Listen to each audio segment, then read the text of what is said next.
Interaktyvios mokymosi lentos, išmanieji televizoriai klasėse ir elektroniniai vadovėliai. Mokyklos mokiniai ir mokytojai koja kojon žengia su naujausiomis technologijomis. Pirmą kartą Lietuvoje surengta švietimui ir technologijoms skirta paroda Mokykla 2011, kurioje pristatomos naujausios informacinės technologijos taikomos su inovatyviais mokymo ir mokymosi metodais. Švietime pasaulyje vyksta daug novatoriškų modernių sprendimų ir mes negalime likti nuošaly nuo šitų procesų. Ir mokykla turi keistis kartu su besikeičiančiu gyvenimu.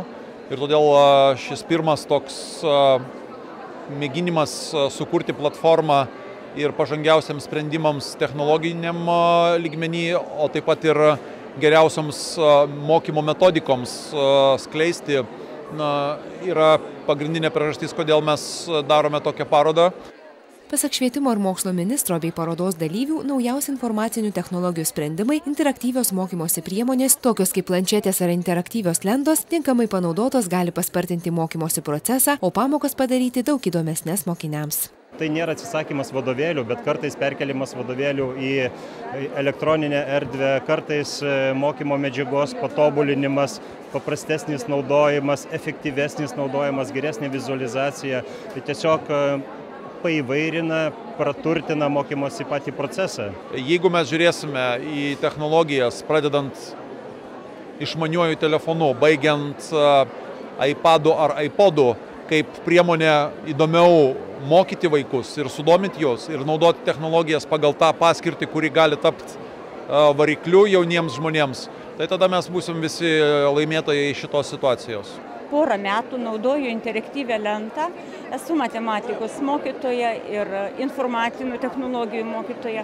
Ir nepaprastai vaikams patinka ir lengva, ir labai patogu. Išdėsčius pamoką galima viską išsisaugoti, palikti kitai dienai po mėnesio, grįžti prie tų pačių temų ir yra išlikę visos formulės, visi brėžiniai.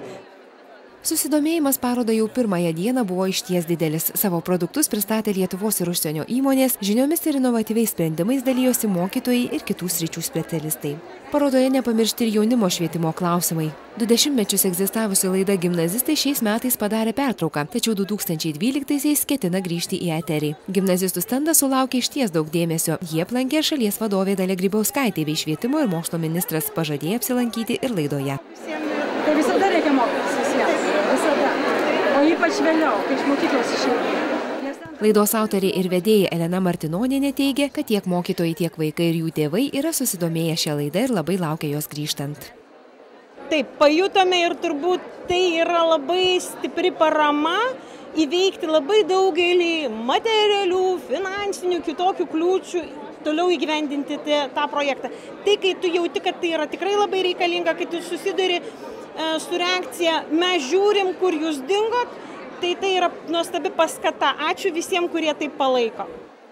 Tikimasi, kad Mokykla 2011 paskatins permainą šalies mokyklose, o paroda mokytojų, mokinių, jų tėvų ir visų besidominčiųjų laukia lapkričio 4-6 dienomis Litexpo parodų rūmuose.